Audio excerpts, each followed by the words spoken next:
예를 들어서 이제 식물 같은 경우에 대략 한 980여 종 정도가 서식을 하고 있고요.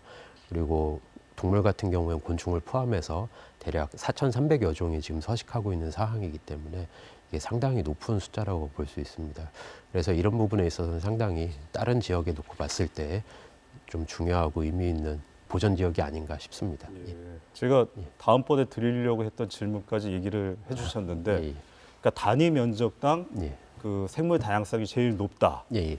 근데 제가 알고 있기로는 이제 생물 다양성이 가장 풍부한 곳은 설악 전봉 예. 지역으로 알고 있거든요. 어떤 차이가 있는지 조금 더 설명을 해주시겠습니까? 일단 단위 면적이라고 제가 말씀드린 부분은 이제 조금 설명을 드리면요. 일단 제주도라든가 설악산, 지리산 같은 경우에는 면적 단위가 상당히 높습니다. 이 전체의 넓은 면적의 생물상이라고 하면 식물, 곤충, 조류, 포유류 여러 가지 이제 생물들이 얼마만큼 이제 서식하는지의 숫자화로 이제 표시를 하는 경우가 높이도 있고요. 예, 높이도 예, 있고요. 산이 예, 산이 높으니까 그런 부분이 있는데요. 저희 수목원 같은 경우에는 면적 자체가 2,230헥타 정도밖에 되지는 않습니다. 이제 완충구역으로서 지정한 부분이라든가 여러 가지 확대되면은 전체 24,000헥타 정도가 예, 되는 10배가 상황이라 되네요. 24,000헥타 정도가 되긴 하지만요. 어쨌든 이 광릉숲의 작은 범위 내에서 놓고 봤을 때 면적 단위로 봤을 때는 우리나라에서 가장 높은 아마 다양성 수치가 높지 않을까 이렇게 생각하고 있습니다. 그래서 이제 광릉숲에서는 그 다른 지역에서 발견되지 않는 다른 생물들이 살고 있는 걸로 아는데, 광릉숲에만 사는 생물상 어떤 것들이 있습니까? 일단은 대표적인 게 우리 광릉숲 국립수목원 하면 떠오르는 게 일단 장수하늘수가 있습니다. 예. 우리나라에서 국내 유일하게 이제 장수하늘수가 저희 광릉숲에 서식을 하고 있고요. 천연기념물로서는 곤충 처음으로 이제 지정됐던 상황이기도 하고, 또 이 장수하늘수가 갖고 있는 특징이 또 상당히 큽니다. 일단 장수하늘수 같은 경우에는 이제 오래된 나무 속에서 갉아먹고 그 안에서 알을 낳아서 얘네들을 나중에 서식하고 생육해서 하는 특징을 갖고 있기 때문에 이런 부분도 있고요. 예. 그러니까 장수하늘소는 아무 숲에는 사는 건 아니고 극상림에서만 이제 산다고 얘기해 주신 것 같은데, 그게 어떤 의미가 있는 겁니까? 일단 장수하늘소 자체가 이제 오래된 나무의 이제 목질 부분을 뚫어서 그 안에서 알을 낳는 특징을 갖고 있기 때문에 결국에는 오래된 고령목에서만 얘네들이 서식을 한다고 생각하시면 됩니다.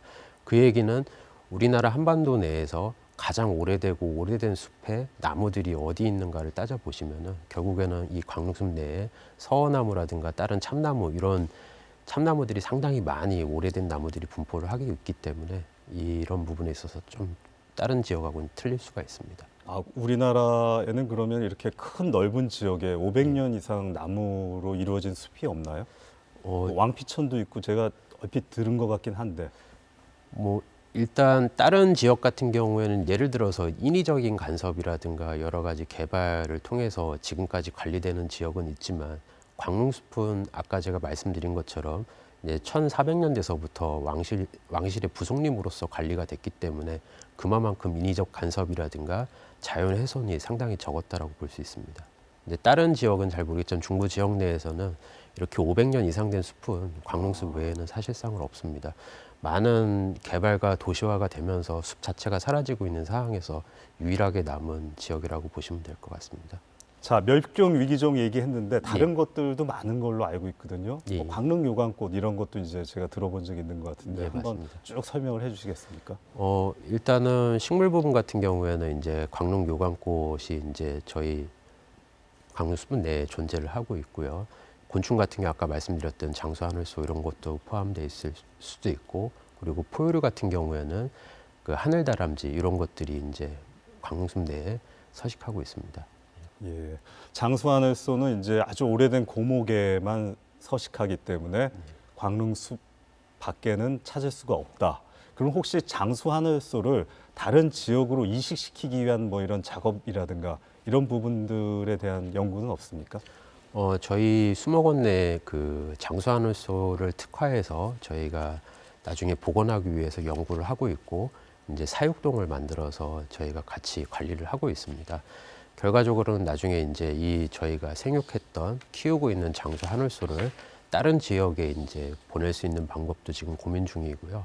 그리고 저희가 몇 년 동안 해년마다 저희가 사육해서 이제 기른 장수하늘소를 직접 밤사 활동을 하면서 같이 저 강릉숲으로 돌려보내는 행사도 같이 진행하고 있습니다.